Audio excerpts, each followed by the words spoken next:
Let me just try to address this. I've given a lot of talks about this issue, the cycle of sin, and the cycle of even good people. You know, they're praying, they're reciting Quran, they're even doing Umrah, ibadat, but at the same time, they can't get away from certain evil practices in their alone time. There are two parts of this problem. One of those parts is spiritual, and the other part is psychological.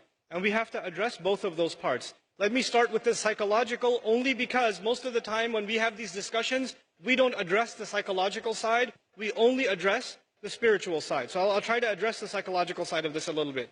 You have to understand that in psychology, there are triggers. In other words, there are certain situations that make your mind, release certain chemicals in your brain, and they make you want to do some things in certain settings. There are triggers. So for example, for a young man, I'll give a crude example. A young man is watching an action movie, and he's watching the movie and he sees a beautiful woman. And as soon as he sees that one scene, his mind gets triggered.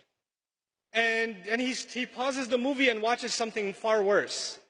And he gets into the habit of doing that. It wasn't the movie itself, it was just that one thing that triggered it.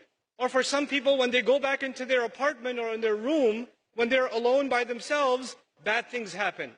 When they're by themselves. And when they're at the masjid, obviously it doesn't happen. When they're with their friends, it doesn't happen. When they're on their own, it happens. So the first bit of advice for everyone here and myself is you have to identify, when does the sin happen? When I'm by myself. Where am I when it happens? What times does it happen? And if you can identify the problem times and the problem places and the problem situations, you have to try to change those situations. If you're a young man and you have a problem with, the kinds of things that are available on the internet, and you're looking at those kinds of things, for example, put your laptop, put your mobile device, put it in the kitchen. So that your mother's walking by, your dad's walking by, and the mobile device, don't put it in your room. And parents, put that stuff in a visible place in the house. These screens are destroying our kids. Seriously. Then the other thing, the spiritual side of this problem. It is normal for a human being to make tawbah to Allah and then go back and do the sin again because we are khatta'un. The Rasul of Allah ﷺ described us not as khati'un, but khatta'un. Kullu bani Adam, khatta'un. And khatta' is a sighatul mubalagha. It's called the hyperbolized state. What that means in simple English is the one who repeats mistakes over and over and over again. Like a khabbaz makes bread over and over again.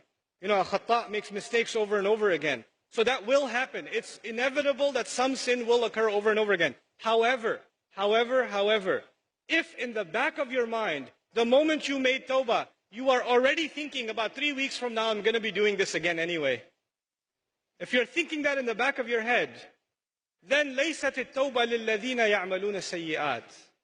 Tawbah is not for people who continually do evil deeds. They've already accepted it. Allah says, وَلَمْ يُصِرُّوا عَلَى مَا فَعَلُوا. They don't insist on what they did.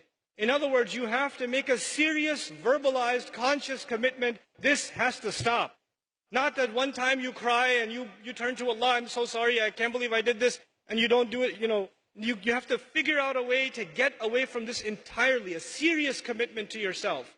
And if you can't do it on your own, seek the help of friends. Seek the help of people you trust. I know it's embarrassing sometimes, but we all need counsel and help sometimes. And when you realize that it's been going on for years, and you haven't been able to get out of it, it is time to seek someone else's help. Which is why in the ummah today, psychological and spiritual counseling is so important.